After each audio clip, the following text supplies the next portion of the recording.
Mana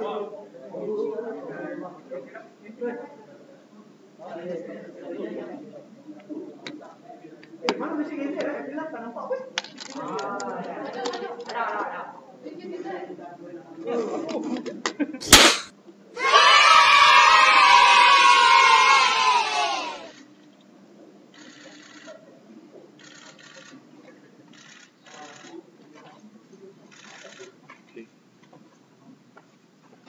Tinggi sikit.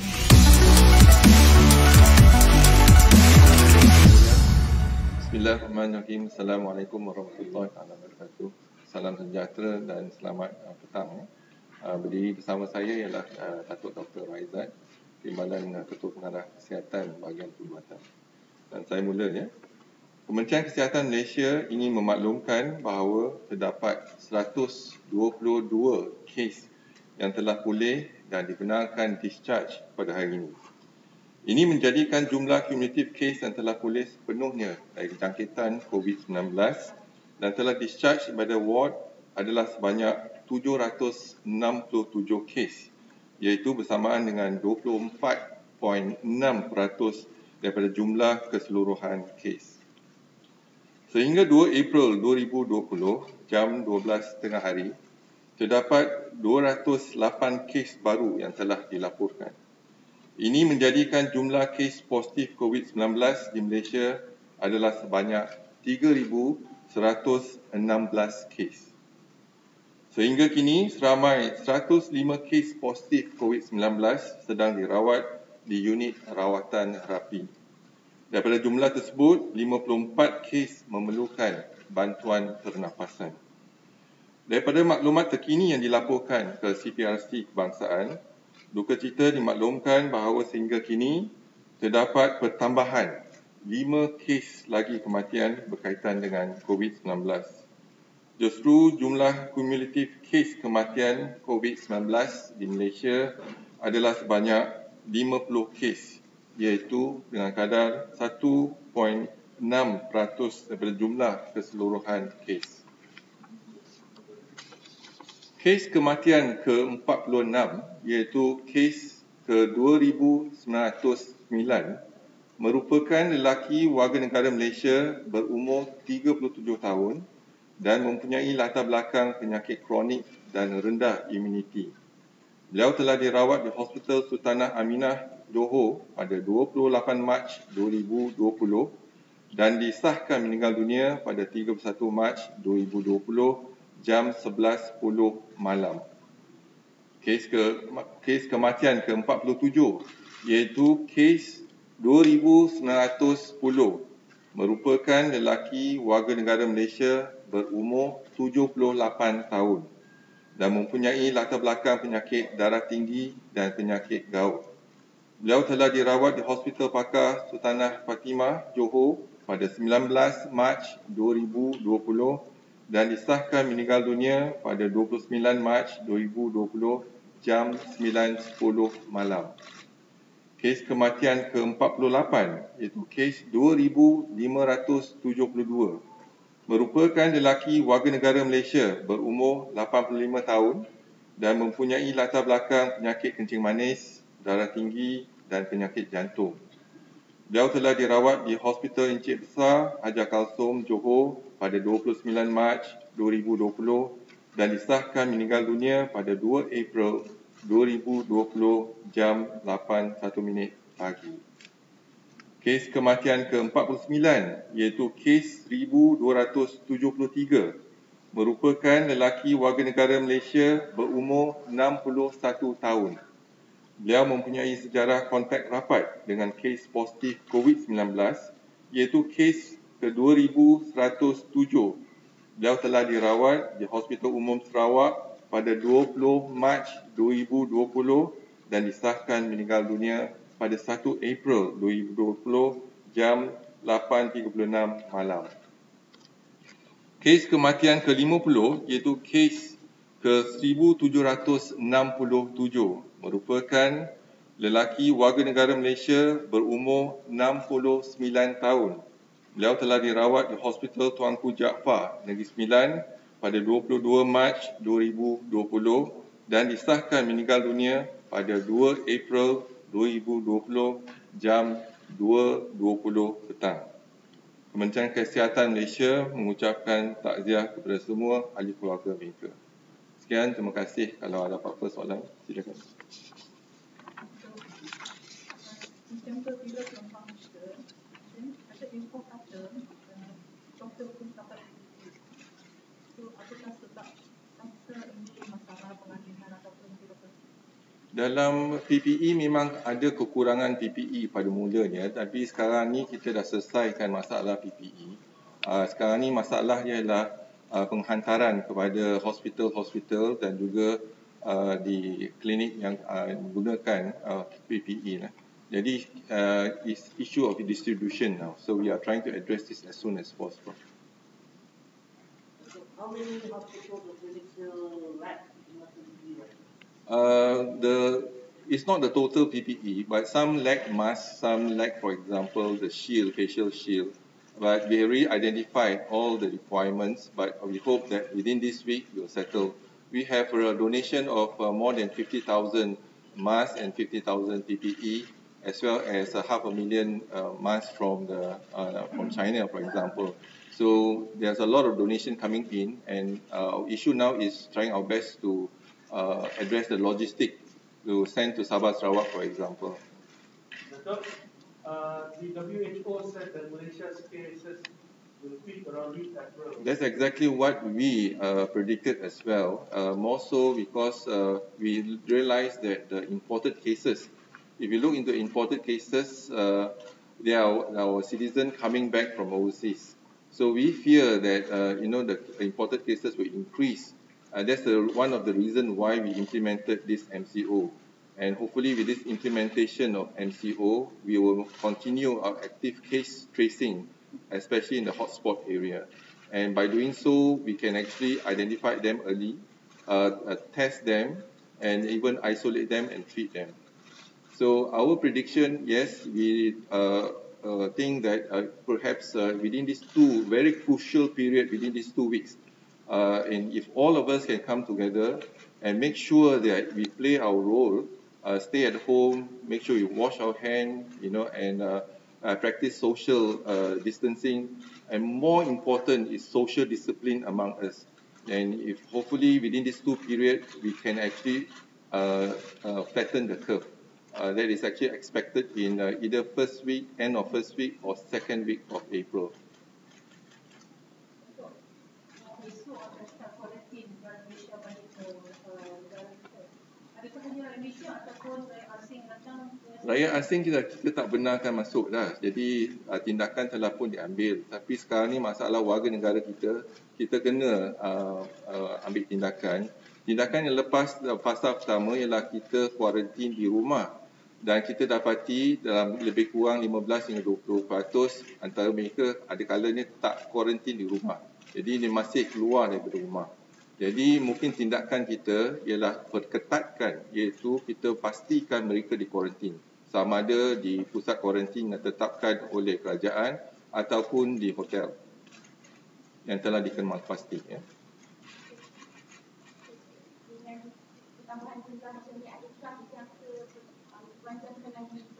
Jadi kalau kita lihat pada pengalaman di negara China, walaupun mereka telah berjaya dalam menghentikan penularan jangkitan COVID-19 ni, sekarang ni mereka juga menguatkuasakan in terms of quarantine tersebut, because rakyat China yang balik ke negara mereka membawa penyakit COVID. Jadi mereka juga melaksanakan tindakan-tindakan tersebut. Jadi adalah penting untuk kita memastikan yang mereka yang balik dari luar negara disaring dan dipastikan di kuarantin untuk tempoh 14 hari.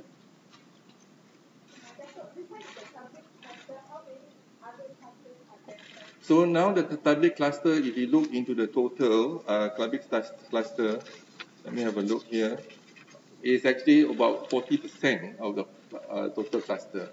But we do not have a big cluster. We do have small cluster among those coming back from overseas, for example, imported cases that have been recorded. So Tabligh cluster is about 40% now. Ada dia berapa banyak kluster yang identified? Okey, untuk yang kluster tersebut yang disaring contohnya, jumlah yang disaring iaitu jemaah tabligh yang perhimpunan di Universiti Petaling yang disaring 18,826. Bilangan sampel yang telah diambil adalah 15,380. Kes positif ialah 1,407. Kes negatif ialah 10,000 dan pending ada 3,973 dan masih belum dapat disaring kalau kita jangkakan lebih kurang 3,400 kes yang masih belum disaring. Should the MCO end on April 14 with this no extension, is it safe for people to just come up or will it be gradual kind of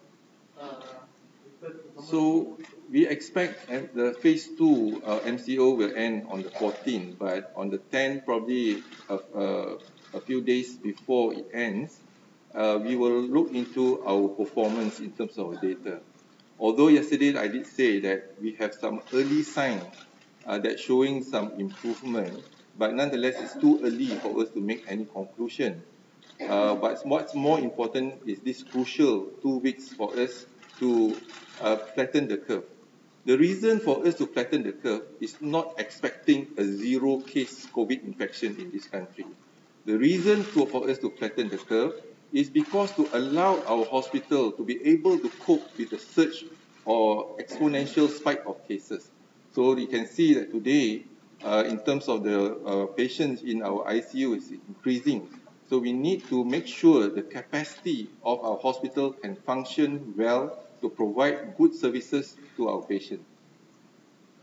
WHO said that they are expecting in April the number of critical cases would surge. So how much is the total number, for example, if we can flatten the curve, means we can lower the total number. And we do know that 80% of our cases, they are asymptomatic or mild symptoms. And perhaps 20% need some attention. For example, moderate cases or critical cases are normally about 10%. So we are seeing critical cases about 5% total of our cases. So we anticipate this will happen. That's the reason why we have strengthened our healthcare system or hospital to be able to cope when the demand, when the situation arises. China, Wuhan, pesakit COVID test semula positif dan juga ada yang tidak menunjukkan gejala selama untuk 40 month. So mungkin tempoh spesifik cukup tak untuk Malaysia? So tempoh inkubasi kita difahamkan ialah tempoh 2 minggu dan isu dia ialah sekarang ni yang mereka yang tak bergejala tetapi positif. Dan kalau kita lihat kes pertama, kedua dan ketiga dan keempat yang telah kita laporkan pada bulan Januari, mereka ialah index case daripada Singapura, tetapi keluarga mereka telah datang ke Johor Bahru dan keempat-empat mereka ialah asymptomatic, tak ada gejala langsung. Jadi kita dah kesan daripada awal lagi mereka yang tak ada gejala pun boleh positif. Walaupun WHO pada ketika itu nasihatkan pada semua ialah mereka hanya melaksanakan ujian kalau ada gejala. Jadi kita telah laksanakan kalau tak ada gejala tetapi ada close contact dan disyaki, kita akan laksanakan ujian tersebut. Dan sebab itulah kita dapat kesan 4 kes yang pertama yang kita ada yang tak ada gejala tetapi positif. Dan mereka di kuarantin di hospital, asingkan di hospital Sungai Buloh. Kalau tengok sekarang kapasitas, I know the capacity you're trying to expand di target by next week 60,500. But kalau kita tengok sekarang, like yesterday, you told me that capacity ini termasuk medication that we have to cope to yang test partner tadi. What is the idea? So we can daily link up. Right, thank you for the question. So the test that kita buat setakat ini ialah 43,462. Yang positif ialah 3,116. Iaitu dengan kadar positif ialah 7.2%. Dan kita telah tambah makmal supaya kita boleh tingkatkan test, yang test RT-PCR. Jadi di Kementerian Kesihatan, di hospital, kita mula dengan 12 hospital. Jadi kita tambah 2 hospital, iaitu Hospital Sibu dan Hospital Queen Elizabeth. Jadi 14 makmal di hospital. Dan kita ada IMR, satu makmal. Kita ada 5 makmal kesihatan awam. Jadi kita ada 20 makmal. Dan IMR telah melaksanakan latihan untuk mereka sama ada di universiti ataupun di pihak swasta. Di pihak swasta ada 7 makmal di pihak swasta yang boleh melaksanakan ujian tersebut. Jadi dah 27. Dan kita ada satu lagi daripada MOSTI iaitu Malaysian Genomes Institute, dan kita ada satu Angkatan Tentera, makmal di Angkatan Tentera, dan kita ada 14 daripada IPTA dan IPTS, iaitu makmal IPTA, IPTS yang boleh menjalankan ujian. Tetapi kita dapati makmal-makmal yang baru disediakan untuk melaksanakan ujian ni belum lagi mencapai keupayaan yang sebenarnya. Berarti mereka masih boleh tingkatkan kapasiti untuk menjalankan ujian tersebut. Jadi kita harapkan dengan semua 43 makmal dan ada 5 lagi makmal di IPTA yang akan disediakan untuk menjalankan ujian ini dalam tempoh terdekat, dapat menampung keperluan ujian kita menggunakan RT-PCR, iaitu mungkin dalam 47 makmal akan datang minggu depan, tapi setakat ni lah 43, dan menggunakan RT-PCR kita jangkakan kita boleh laksanakan 16,500 ujian. Itu target kita. Dan kita juga telah melihat pada ujian yang sebagaimana kita bincangkan awal lagi, iaitu ujian serologi. Dan ujian serologi untuk antibody memang kita tak galakkan langsung sebab yang penting ialah dalam diagnosa kita tak boleh menggunakan test kit antibody. Walau bagaimanapun kita juga telah melaksanakan test kit, rapid test kit antigen, iaitu 2 syarikat daripada negara China dan juga 1 syarikat daripada Korea. Dan keputusan semalam saya maklumkan kita tengah laksanakan ujian tersebut, yang akurasi ataupun ketepatan ujian tersebut hanya 56.6%.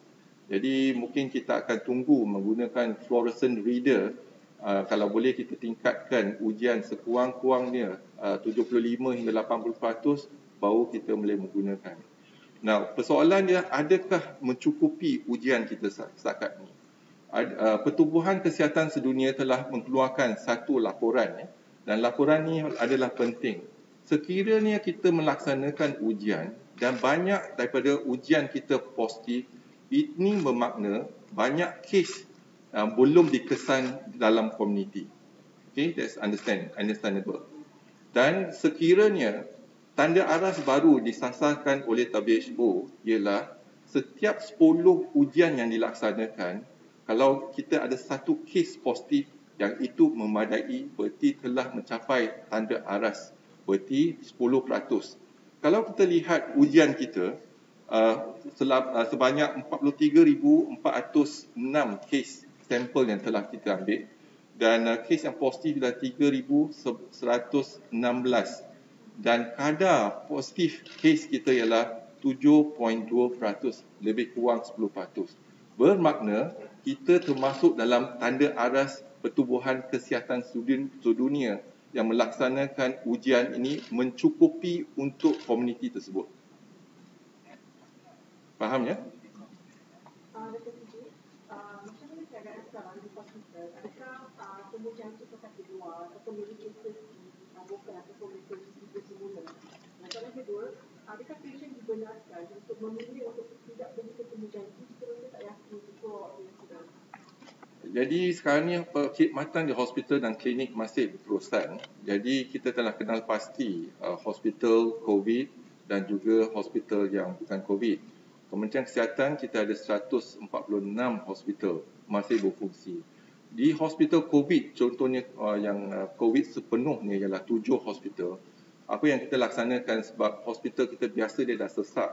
Apa yang kita rancang awal ialah kita rujukkan ataupun decan kes-kes pembedahan dan sebagainya ke hospital yang lain. Jadi hospital contohnya hospital Sungai Buloh hanya akan merawat ataupun manage ataupun merawat pesakit COVID sahaja. Pesakit-pesakit lain dirujuk pada hospital-hospital yang lain. Jadi kita dah kena pasti kapasiti dan kita meningkatkan kapasiti di Hospital Sungai Buloh. Contohnya ICU di Sungai Buloh ada 44 katil ICU. Tetapi kita telah gunakan CCU untuk dijadikan ICU dan kita boleh juga menambah katil iaitu menggunakan unit rawatan harian. Jadi kita boleh tambah katil daripada 44 sampai 112 katil hanya di satu hospital. Dan kita telah bekalkan ventilator ataupun peralatan-peralatan untuk rawatan di Hospital Sungai Buloh dan hospital-hospital COVID yang lain.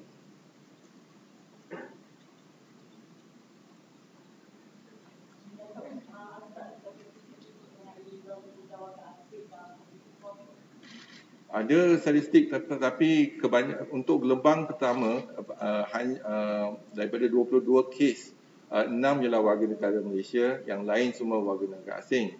Gelombang kedua lebih pada 95 kes ialah rakyat Malaysia. Ada juga tak sebab kes dekat public university tu kata laporan awal kata jumlah guru rakyat Malaysia. Adakah KKL menerima maklumat yang setakat ni kita tak ada figure yang tepat lagi untuk jemaah tabligh di India, tetapi kita masih menyiasatlah. Jadi kita bekerjasama dengan International Health Regulatory Center di New Delhi di India dan juga dengan PDRM dan sebagainya untuk kita mengesan rakyat Malaysia yang hadir ke himpunan tersebut.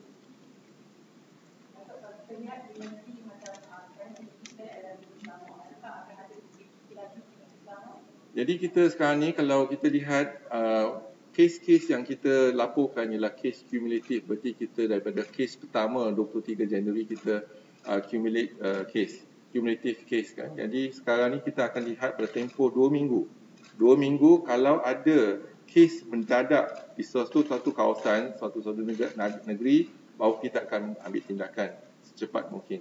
Jadi yang matlamat utama kita ialah untuk memutuskan penularan kes-kes jangkitan COVID ni. Jadi contohnya kalau kes yang warna merah 40 kes ke atas, katalah satu kampung tu ada 40 kes dikesan, maksud dia dalam tempoh 2 hari kita akan cuba sedaya upaya untuk hentikan penularan wabak tersebut ataupun jangkitan tersebut di kampung yang tersebut.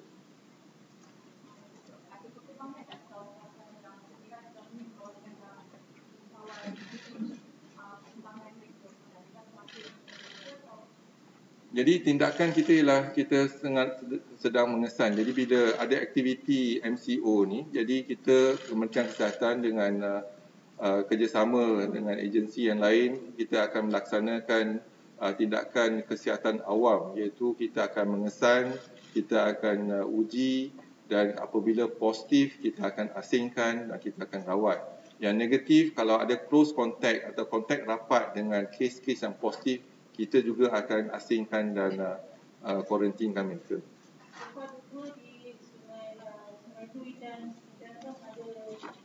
Memang ada. Kalau dua kawasan yang kita telah kenal pasti, contohnya di Sungai Lui,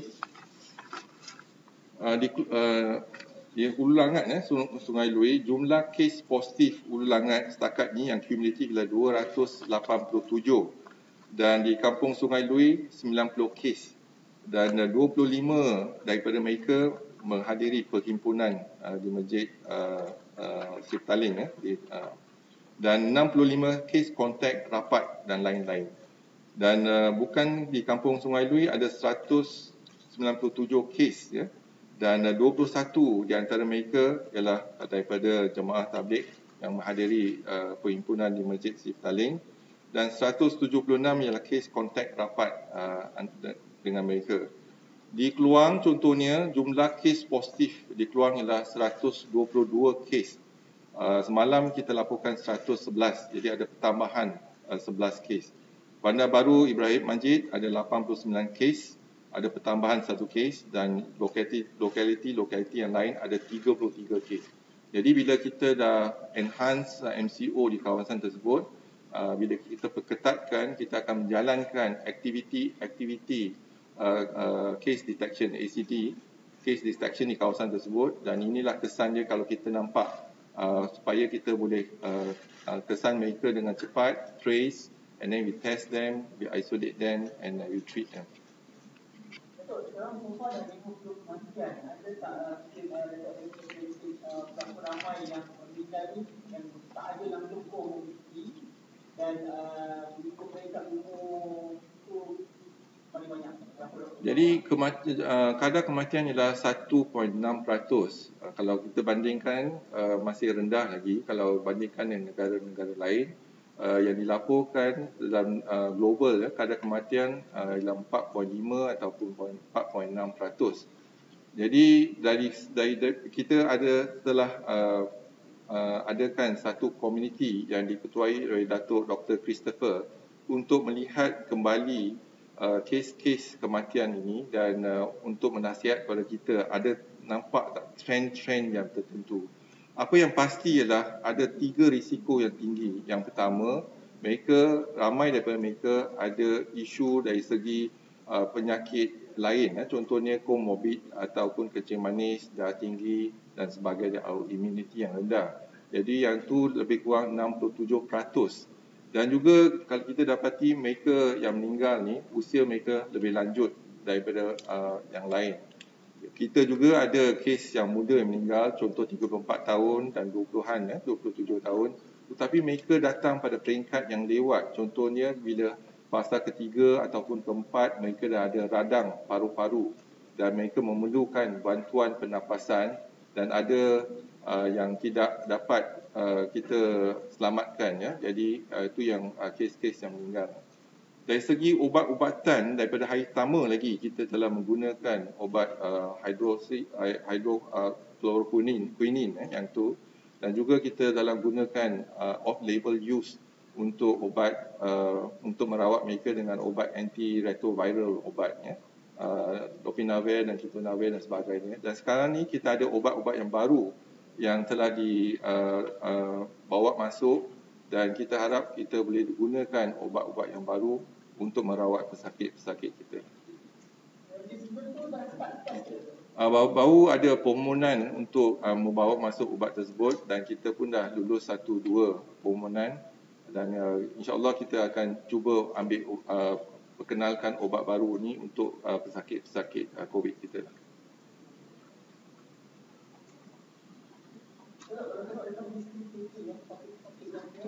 Adakah pesakit yang meninggal di foto yang berhubungan ini, manakala adakah mereka dideteksi ataupun mereka sebenarnya dijangkiti oleh anak-anak yang balik di Pulau?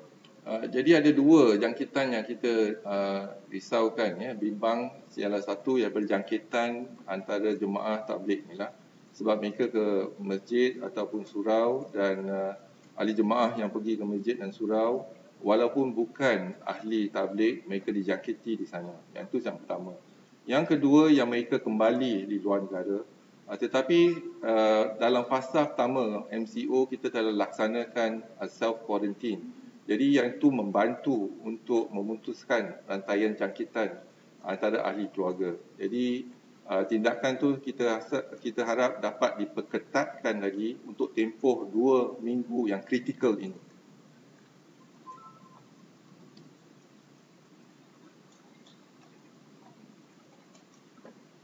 Ada lagi soalan?